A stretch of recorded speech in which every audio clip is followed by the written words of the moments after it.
Sitarama project ద్వారా గోదావరి జలాలు తీసుకొచ్చి ఖమ్మం జిల్లాని సస్యశ్యామలం చేస్తామన్నారు మంత్రి తుమ్మల నాగేశ్వరరావు. పక్క రాష్ట్రాల వాళ్లు కృష్ణా జలాలు ఎక్కువ వాడుతున్నారని ఆరోపించారు. తెలంగాణకు 300 టీఎంసీలు ఉన్నా వాడుకోలేని పరిస్థితి ఉందన్నారు. రాష్ట్రాల మధ్య ఉన్న జల వివాదాలను పరిష్కరించుకోవాల్సిన అవసరం ఉందన్నారు తుమ్మల. తెలంగాణలో గ్రాడ్యుయేట్ ఎమ్మెల్సీ కౌంటింగ్ ఎట్టకేలకు ముగిసింది. రాత్రి వరకు సాగిన కౌంటింగ్ లో కాంగ్రెస్ అభ్యర్థిపై బీజేపీ అభ్యర్థి 5110 ఓట్లతో విజయం సాధించారు. మొత్తం 11 రౌండ్లలో సాగిన కౌంటింగ్ లో తొలి నుంచి బీజేపీ ఆధిక్యాన్ని కనబరిచింది. 6, 7, 8, 9 రౌండ్లలో మాత్రమే కాంగ్రెస్ ఆధిక్యాన్ని చూపించింది. చివరి వరకు ఉత్కంఠగా సాగిన కౌంటింగ్ లో బీజేపీ అభ్యర్థినే విజయం వరించింది. ఎమ్మెల్సీ ఛాంపియన్స్ ట్రోఫీ బీజేపీదే అన్నారు కేంద్ర మంత్రి బండి సంజయ్. ఓ వర్గానికి కొమ్ము కాస్తున్న కాంగ్రెస్ కి గుణపాఠం తప్పదన్నారు. ఈవీఎంలే కాదు బ్యాలెట్లోనూ మోదీదే గెలుపు అన్నారు. ఎన్నికల్లో నోట్లు పంచిన వాళ్ల లెక్కలు తీస్తామని, ఎవరిని వదిలిపెట్టబోమని తేల్చి చెప్పారు. దమ్ముంటే స్థానిక సంస్థల ఎన్నికలు నిర్వహించాలని ప్రభుత్వాన్ని డిమాండ్ చేశారు. ఇకపై ఎన్నిక ఏదైనా బీజేపీదే విజయం అన్నారు. ఎమ్మెల్సీ గెలుపు యువత ఉపాధ్యాయుల విజయంగా అభివర్ణించారు కేంద్ర మంత్రి కిషన్ రెడ్డి. బీజేపీపై నమ్మకం ఉంచిన ప్రజలకి ధన్యవాదాలు చెప్పారు. ప్రధాని మోదీపై ప్రజల విశ్వాసం చెక్కు చెదరలేదు అనడానికి ఈ ఎమ్మెల్సీ ఎన్నికల్లో గెలిపే నిదర్శనమన్నారు. అమలు కాని హామీలిచ్చి అధికారంలోకి వచ్చిన కాంగ్రెస్ కి బీజేపీ విజయం ఒక గుణపాఠమన్నారు కిషన్ రెడ్డి. భవిష్యత్తు బీజేపీదేనని తేల్చి చెప్పారు ఆదిలాబాద్ ఎమ్మెల్యే పాయల్ శంకర్. గ్రాడ్యుయేట్ ఎన్నికలతో ఆ విషయం స్పష్టమైందన్నారు. అంజిరెడ్డి గెలుపుపై ఆదిలాబాద్ లో కార్యకర్తలతో కలిసి సంబరాలు చేసుకున్నారు. ఇప్పటికే 8 మంది ఎంపీలు, 8 మంది ఎమ్మెల్యేలున్న బీజేపీకి ఎమ్మెల్సీ ఎన్నికల్లో విజయం మరింత బలం ఇచ్చిందన్నారు. ఈ విజయం కార్యకర్తల శ్రమకు నిదర్శనమన్నారు. తెలంగాణలో టీచర్ గ్రాడ్యుయేట్ ఎమ్మెల్సీ ఎన్నికల్లో బీసీ వాదం బలపడిందని తెలంగాణ మేధావులు అభిప్రాయపడ్డారు. అందుకు ఎమ్మెల్సీ ఎన్నికల ఫలితాలే నిదర్శనమంటున్నారు. హైదరాబాద్ బషీర్బాగ్ లో జరిగిన భేటీలో మాట్లాడారు. టీచర్ ఎమ్మెల్సీగా మల్కా కొమరయ్య గెలుపులో బీసీలదే కీలక పాత్ర అన్నారు. బీసీ సంఘాలు వ్యక్తిగత ఎజెండాను పక్కన పెడితే రాజ్యాధికారం దక్కడం కూడా ఖాయమన్నారు. కరీంనగర్, ఆదిలాబాద్, నిజామాబాద్, మెదక్ జిల్లాల పట్టభద్రుల ఎమ్మెల్సీ ఎన్నికల్లో బీజేపీ విజయంపై కార్యకర్తలు సంబరాలు చేసుకున్నారు. అంజిరెడ్డి విజయంపై ఆయన సొంతూరు పటాన్చెరు రామచంద్రాపురంలో సంబరాలు మిన్నంటాయి. అభిమానులు టపాసులు కాల్చి స్వీట్లు పంచుకున్నారు. తెలంగాణ బీజేపీ నేత లక్ష్మణ్ కి మరొక కీలక బాధ్యత అప్పగించింది అధిష్టానం. ఆయన్ని జార్ఖండ్ రాష్ట్రానికి పరిశీలకుడిగా నియమించింది. ఆయనతో పాటు కేంద్ర మంత్రి భూపేంద్ర యాదవ్ కు బాధ్యతలు అప్పగిస్తూ బీజేపీ పార్లమెంటరీ బోర్డు నిర్ణయం తీసుకుంది. వీరిద్దరూ జార్ఖండ్ అసెంబ్లీ బీజేపీ ఎల్పీ నేతను ఎంపిక చేస్తారు. కేంద్ర ఆర్థిక మంత్రి నిర్మలా సీతారామన్ విశాఖలో ఉన్నారు. ఢిల్లీ నుండి విశాఖ చేరుకున్న నిర్మలకు ఎయిర్పోర్ట్ లో మంత్రి పయ్యావుల కేశవ్, ఎమ్మెల్యే విష్ణుకుమార్ రాజు ఘన స్వాగతం పలికారు. ఇవాళ విశాఖలో జరిగే పుస్తకావిష్కరణతో పాటు పోస్ట్ బడ్జెట్ భేటీకి హాజరవుతారు మంత్రి నిర్మల. ఏపీ మాజీ సీఎం జగన్ కు సంపద సృష్టించడం తెలియదన్నారు సీఎం చంద్రబాబు. ఎన్నికల సమయంలో సంపూర్ణ మద్య నిషేధం అని చెప్పి అధికారంలోకి వచ్చిన తర్వాత మద్యం ధరలు పెంచారన్నారు. డీలిమిటేషన్ అనేది నిరంతర ప్రక్రియ అన్నారు చంద్రబాబు. సమయం వచ్చినప్పుడు దానిపై మాట్లాడతామన్నారు. జనాభా నియంత్రణను గతంలోనే ప్రోత్సహించిన సంగతి గుర్తు చేశారు సీఎం చంద్రబాబు. ఇప్పుడు మానవ వనరుల అవసరం గుర్తించాం గనకే జనాభా పెరగాల్సిన అవసరం ఉందన్నారు. Double income, no kids, enjoy life విధానంలో ఐటీ ఉద్యోగులు ఎక్కువగా ఉన్నట్లుగా చెప్పారు. జనాభా పెంపును ప్రోత్సహించాలి అన్నారు సీఎం. మాజీ సీఎం జగన్ వ్యాఖ్యలకి కౌంటర్ ఇచ్చారు మంత్రి సత్యకుమార్. వైద్య రంగాన్ని జగనే భ్రష్టు పట్టించారన్నారు. నిర్వీర్యమైన వైద్య రంగాన్ని గాడిన పెడుతున్న ప్రభుత్వంపై నిందలు వేయడం సరికాదన్నారు. వైసీపీ ఒక క్యాన్సర్ లాంటి పార్టీ అన్నారు మంత్రి. వైసీపీని ప్రజలు శాశ్వతంగా బహిష్కరించాలంటూ పిలుపునిచ్చారు. ఢిల్లీ రాష్ట్రపతి భవన్ లో అమృత్ మహోత్సవ్ ఘనంగా జరిగింది. ఈ వేడుకకు Telangana governor Jishnu Dev, deputy CM Bhatti హాజరయ్యారు. ఇక్కడ ఏర్పాటు చేసిన అన్ని రాష్ట్రాల స్టాల్స్ ని పరిశీలించారు. తెలంగాణ చేనేత కళాకారుల పనితీరును రాష్ట్రపతి ముర్ము అభినందించారు. సిరిసిల్ల నేతకారులను ప్రత్యేకంగా ప్రశంసించారు.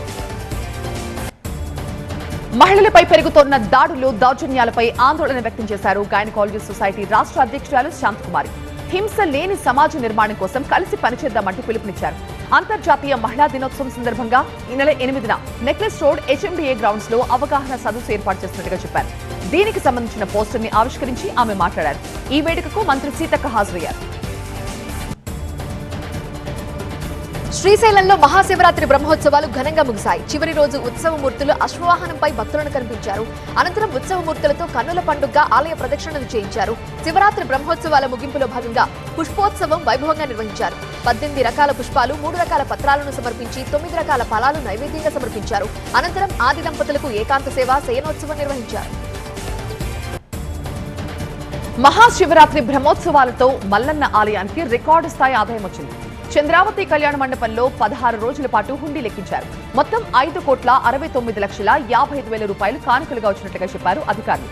నగదుతో పాటుగా 87 గ్రాముల బంగారం, 5 కిలోల వెండి కానుకలుగా వచ్చాయి. వీటితో పాటు పలు దేశాలకు చెందిన డాలర్లు స్వామివారికి కానుకలుగా వచ్చినట్లుగా చెప్పారు ఈవో. అమెరికాలో తెలుగు యువకుడు హత్యకు గురయ్యాడు. మిల్వాంకీ, విస్కాన్సిన్ సిటీలో ఉంటున్న రంగారెడ్డి జిల్లా కేశంపేటకు చెందిన యువకుడు ప్రవీణ్ పై దుండగులు కాల్పులు తెగబడ్డారు. తీవ్ర గాయాలతో ప్రవీణ్ చనిపోయినట్లుగా కుటుంబ సభ్యులకి సమాచారం వచ్చింది. ఇక కొడుకు మృతి విషయం తెలుసుకుని తల్లిదండ్రులు కన్నీరు మున్నీరుగా రోధిస్తున్నారు. ప్రవీణ్ మృతదేహాన్ని త్వరగా ఇండియాకు రప్పించాలని కేంద్ర రాష్ట్ర ప్రభుత్వాన్ని కోరుతున్నారు. మేడ్చల్ జిల్లా జగద్గిరిగుట్టలో మంటలు చెలరేగి ఒక బైక్ తగలబడిపోయింది. బైక్ ని స్టార్ట్ చేసేందుకు ప్రయత్నించగా ఒక్కసారిగా మంటలొచ్చాయి. అప్రమత్తమైన యువకుడు బైక్ నుంచి దూరంగా పారిపోయి ప్రాణాలు దక్కించుకున్నాడు. మంటల ధాటికి బైక్ పూర్తిగా దగ్ధమైపోయింది. విశాఖలో రోజుకో ప్రాంతంలో చోరీలు జరుగుతున్నాయి. తాజాగా కాపు జగ్గరాజుపేట ఎస్టీబీఎల్ వసుంధర గార్డెన్ లో భారీ చోరీ జరిగింది. ఇంట్లోకి దూరిన దొంగలు 60 లక్షల విలువైన 75 తులాల బంగారం ఎత్తుకెళ్లారు. బాధితుల ఫిర్యాదుతో పోలీసులు దర్యాప్తు ప్రారంభించారు. సీసీటీవీ ఫుటేజ్లు, క్రూజ్ టీంతో ఆధారాలు సేకరిస్తున్నారు. తెలుగు రాష్ట్రాల్లో ఎండల తీవ్రత పెరిగింది. అల్లూరు జిల్లాలో ఇవాళ తీవ్ర స్థాయిలో వడగాలులు వీస్తాయని హెచ్చరించింది ఐఎండీ. అడ్డతీగల, దేవిపట్నం, గంగవరం, రంపచోడవరంతో పాటుగా పశ్చిమ గోదావరి జిల్లా ఆకువీడు మండలంలో వడగాల్పుల తీవ్రత ఎక్కువగా ఉంటుందని చెప్పింది. ఏపీ వ్యాప్తంగా 143 మండలాల్లో వడగాల్పులు వీచే అవకాశం ఉన్నట్లుగా తెలుస్తోంది.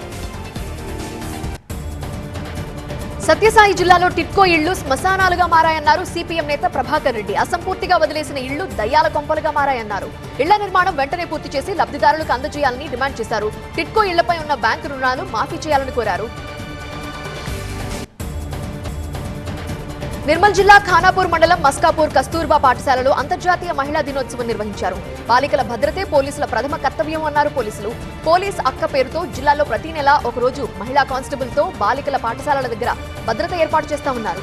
హాస్టల్స్ లోనూ నెలకో రోజు విద్యార్థినులతో నిద్రిస్తామని చెప్పారు. పోటీతత్వంతో అడుగులు వేస్తే విజయం సొంతమన్నారు భద్రాద్రి జిల్లా ఓఎస్డీ పారితోష్ పంకజ్.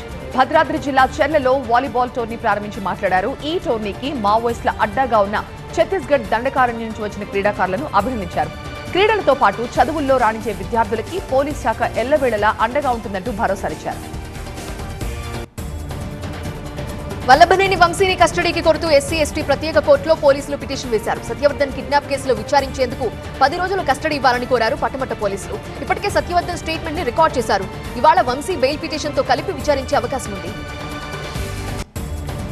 ఇవాళ విచారణకు హాజరవుతారని విజయవాడ పోలీసులకి సమాచారం ఇచ్చారు మాజీ ఎంపీ గోరంట్ల మాధవ్. పోక్సో కేసులో బాధితురాలి వివరాలు వెల్లడించారని గోరంట్ల మాధవ్ పై కేసు నమోదైంది. విచారణకు హాజరు కావాలని మాధవ్ కి నోటీసులు ఇచ్చింది విజయవాడ సైబర్ క్రైమ్ టీం. నిన్న అనంతపురం నుంచి బయలుదేరిన గోరంట్ల మాధవ్ కర్నూలులోనే ఆగిపోయారు. తీన్మార్ మల్లన్న వ్యాఖ్యలను ఖండించారు మంత్రి సీతక్క. కార్యకర్తల శ్రమతోనే కాంగ్రెస్ అధికారంలోకి వచ్చిందన్నారు. బీఆర్ఎస్ చేయలేనిది మేం చేశామని, అభినందించాల్సింది పోయి విమర్శిస్తున్నారని ఆగ్రహం వ్యక్తం చేశారు. కులగణనపై అభ్యంతరాలుంటే మండలిలో మాట్లాడొచ్చని, కులగణనకు 50 రోజుల సమయం ఇచ్చామని, అది సరిపోదా అని ప్రశ్నించారు. నియోజకవర్గాల పునర్విభజనపై టీవీకే అధినేత విజయ్ స్పందించారు. ఇది దక్షిణాది రాష్ట్రాలకు కేంద్రం విధిస్తోన్న శిక్ష అన్నారు.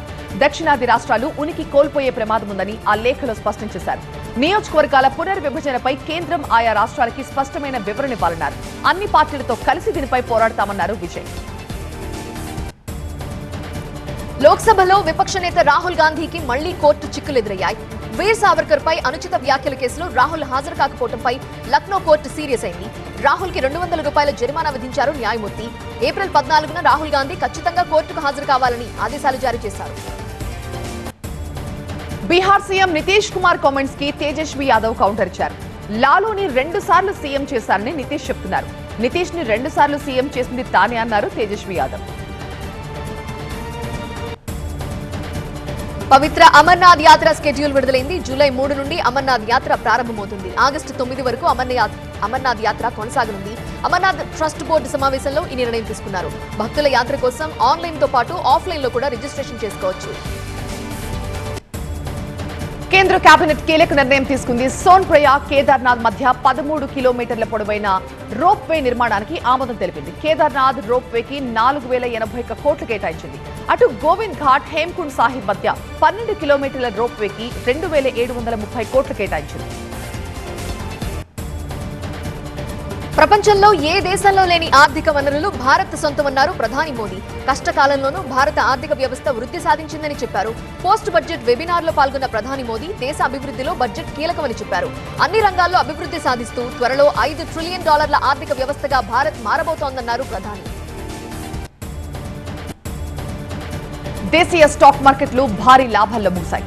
ఏషియా మార్కెట్ల నుంచి సానుకూల సంకేతాలతో భారీ లాభాలతో ప్రారంభమైన సూచీలు రోజంతా అదే ట్రెండ్ ని కొనసాగించాయి. రూపాయి బలపట్టం, అంతర్జాతీయంగా క్రూడ్ ఆయిల్ ధరలు తగ్గుముఖం పట్టడం కూడా పాజిటివ్ సెంటిమెంట్ కు కారణమైంది. ఈ క్రమంలో 11 రోజుల వరుస నష్టాలకి బ్రేక్ పడింది. విజయ్ దేవరకొండ హీరోగా రవికిరణ్ కోలా దర్శకత్వంలో ఓ మూవీ రాబోతోంది. దిల్ రాజు ఈ సినిమాని నిర్మిస్తున్నారు.